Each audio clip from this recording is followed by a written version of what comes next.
खुलुमबाय आंनि मुलुगनां बड' निउस चेनेल साफ्रोमबो नायगिरि बिथांमोननिसिम गोजोन फुंबिलिनि बयनिसिमबो गाहाम हामलायनाय जासिहरनाय जाबाय। आसा खालामो नोंथांमोनहा गासै मोजाङै दं। बे समाव आं नोंथांमोननि सिगाङाव फुंबिलिनि मोननैसो खौरां लाना फैलायबाय। अन्नानै भिडिअखौ स्किप खालामाजासे जोबजासिम नायलांदो। दिनैनि फुंबिलिनि मोननैसो खौरांफोरा जाबाय। गिबि रादाबाव दं। थारैनो बर' माहारिया जेरावबो बिथिङावनो आखा-फाखा आरो गोजोनथाव बाथ्रा। जोंनि BTR हालामनि बर' खेला गेलेगिरिफोरा महाराष्ट्रनि नासिक सहराव क'क्राझार जिल्ला NYK आरो चिरां जिल्ला NYKनि हेफाजाब होनायाव बड'लेण्ड इन्डिजिनियास गेम्स एस'सिएशननिफ्राय खमलायनायाव फोरोंगिरि मिजिं नार्जारीनि दैदेननायाव भारत सरकारनि इयुथ एफेयार्स एन्ड स्पर्ट्स डिपार्टमेन्टजों खुंजानाय 12 जानुवारिनिफ्राय फैयै दिनै 16 जानुवारि गासै सानबानि हाबाफारिजों खुंजानाय 27थि नेशनेल इयुथ फेस्टिभेल 2024 आव बर'नि दोरोङारि गेलेनाय खमलायनाय गेलेनायखौ दिन्थिफुंनो खाबु मोनो। मख'नो गोनांदि बे गेलेनाय बादायलायनायाव जोंनि BTRनि मोनब्रै जिल्ला क'क्राझार, चिरां, बाक्सा आरो उदालगुरिनि सा 9 गेलेगिरि हौवासा आरो सा 7 हिन्जावसाफोर गासै सा 6 गेलेगिरिफोरा बर'नि दोरोङारि खमलायनाय हाबाफारियाव गेलेनो खाबु मोनो। फै जों दान्दिसे आबुङै मिथिना लानि फोरोंगिरि मिजिं नार्जारीनि माखासे बाथ्राफोरखौ। खुलुमबाय। गिबियावनो बयनिसिमबो गोसो गोरबोनि खुलुमनाय आरो सिबिनायखौ जासिहरग्रोनाय जाबाय। दिनै भारत सरकारनि ministry of sports and youth welfare डिपार्टमेन्टनि बानजायनायावहाय महाराष्ट्रनि नासिक रायजोआव 27 नेशनेल इयुथ फेस्टिभेल खुंफुंनाय जादों। जोङो बड'लेण्ड इन्डिजिनियास गेम्स एस'सिएशननि जानानै दिनैहाय बेवहाय 27 नेशनेल इयुथ फेस्टिभेलावहाय जोंनि बर'नि दोरोङारि गेलेनाय खमलायनाय बे खमलायनाय गेलेनायखौ जोङो डेमनस्ट्रेसन दिन्थिफैदों। जोङो गासै 16 प्लेयार्स फैदों। बेवहाय हिन्जावसाफोरा गासै 7 जन आरो 9 जन गासै हौवासाफोर। बेसिम फैनायाव जोंखौहाय क'क्राझार जिल्ला NYK नेहरू युवा केन्द्र डिपार्टमेन्टनिफ्राय गोबां हेफाजाब होदों। लोगोसे चिरां जिल्ला NYK बिथांमोननिफ्रायबो गोबां हेफाजाब होदों। बिनि थाखायनो आङो गिबियाव क'क्राझार जिल्ला NYK आरो चिरां जिल्ला NYK दैदेनगिरि बिथांमोननिसिम रोजा रोजा साबायखर जासिहरो जे बिथांमोनहा जों बड'लेण्ड इन्डिजिनियास गेम्स एस'सिएशननि जायनाखि जोंनि खमलायनाय गेलेगिरि बिथांमोनखौहाय गोबां मोजाङैनो बिसिम लाबोनानै जोंखौ डेमनस्ट्रेसन दिन्थिहोदों। बिनि थाखाय आङो बड'लेण्ड इन्डिजिनियास गेम्स एस'सिएशननि जानानै आरो खमलायनाय गेलेगिरि जानानै बिथांमोननिसिम रोजा रोजा साबायखर होबाय। दिनै बे 27 नेशनेल इयुथ फेस्टिभेलावहाय जों बायदि इन्डिजिनियास गेम्स डेमनस्ट्रेसन दिन्थिनो बाहागो लाफैदों। जेरै पान्जाबनि गटका आरो महाराष्ट्रनि मलकम बेबायदिनो गुबुन गुबुन रायजोनि इन्डिजिनियास गेम्सफ्राबो डेमनस्ट्रेसन दिन्थिदों। आरो बेनि गेजेराव जोंहाबो खमलायनाय गेलेनायखौ दिन्थिनो मोननानै जों खोब गोजोनदों आरो आसा खालामो जे जों बेबायदिनो दावगालांबाय थानो हागोन होननानै। नैथि रादाबाव दं। BTR एकहर जानायनि सिगांनो भारत सरकारा NDBजों गोरोबथा खालामनो थांखि लाखाबायमोन होनना रन्जन हान्जानि NDB दि हारिमुआ फोरमायदों।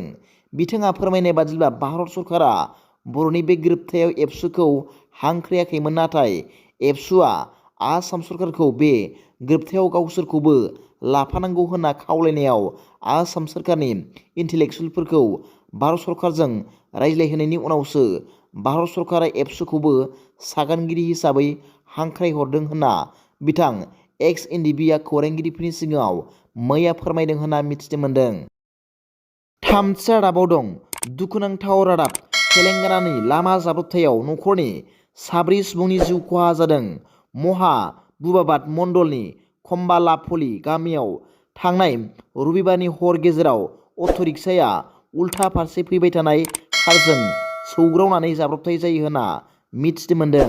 2 सुबुङा जायगायावनो जिउ गोमायो आरो गुबुन 2आ जोखोम जानायनि जाहोनाव जिउ गोमायो। महबुबाबाद टाउन पुलिस थानानि circle inspector of police A.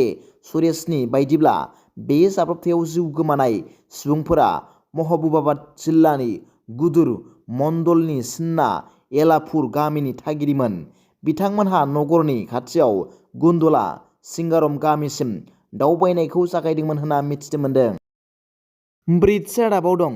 Central बिउर' of इनभेस्टिगेसनआ सासे CRPF कनस्टेबलखौ सासे फालांगिरिनिफ्राय नंखाय केसाव फज'नो हुमखि होनानै रां खांनो थाखाय एजेन्सिनि अफिसार होना सिनायथि होनायनि दायाव खादों।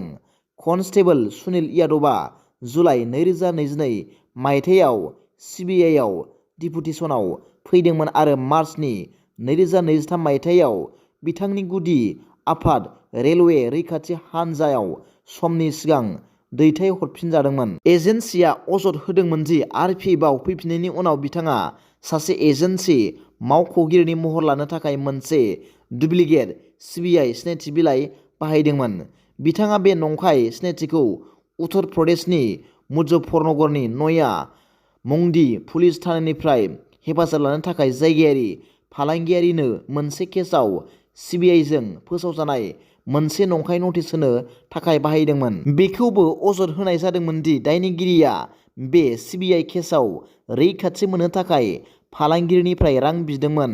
बेखौबो अजद होनाय जादोंमोन दि दायनिगिरिया फालांगिरिखौ हायाव गुबुन सासे सुबुंजों ग्रोबथा खालामनो हुमखि होदोंमोन होनना मिथिनो मोन्दों। बाथ्राया रादाबाव दं। एबसुनि ड्राग्सनि हेंथायै लाइमोन फरायसाफोरखौ लाना सांग्रां होनायनि स्लगान होनाय हाबाफारिखौ लाजिफोनांदों सासे बर'नि इउटुबारआ। खौरां मोननाय बादिब्ला थांनाय 14 जानुवारि खालि क'क्राझार जिल्ला एबसुनि खुंगा 55थि जख'न्थाइ हाबाफारिखौ कसुगावनि जलेश्वरीनि गेवलां फोथाराव खुंनाय हाबाफारिनि जोबथा फुंनि समाव ओनसोलनि लाइमोनफोर आरो ओनसोलनि फरायसाफोरखौ लाना जौ जुवा ड्राग्सनिफ्राय जानगाराव थानो थाखाय आरो सांग्रां जानो थाखाय मोनसे फेग्रा मुवा बेसादफोरनि हेंथायै स्लगान होनानै हानजा सुनायनि हाबाफारि लादोंमोन। बे हाबाफारिखौ सानजा क'क्राझार बियाबनि एमएलए मानाव गेदेर लरेन्स इस्लारि बिथाङा बेखेवनाय होदोंमोन आरो गावबो हानजा सुनायाव बाहागो लादोंमोन होनना मिथिनो मोन्दों। नाथाय बे हाबाफारिखौ बर'नि सासे इउटुबार एनिथिं एमजे मुंनि सासे इउटुबारआ गावनि बिसिजों बे एबसुनि फेग्रा बेसादनि हेंथायै हाबाफारि लानायखौ मिनिथाव खोथा बुंनानै लाजिफोनांदों होनना सालाकाथि दख'रा एबसुआ गोख्रों रावजों फोरमायदों। दिनैनि फुंबिलिनि मोननैसो खौरांफोरा दा बेखिनिल'मोन। भिडिअखौ मोजां मोनदोंब्ला आंनि बे मुलुगनां बड' निउस चेनेलखौ अन्नानै साबस्क्राइब खालाम आरो बेल आइकनआवबो थुनानै ला, जाहाथे आं गोदान निउस आपडेट लानानै फैब्ला नोंथांनियाव सिगांग्रो नटिफिकेसन सौहैयो।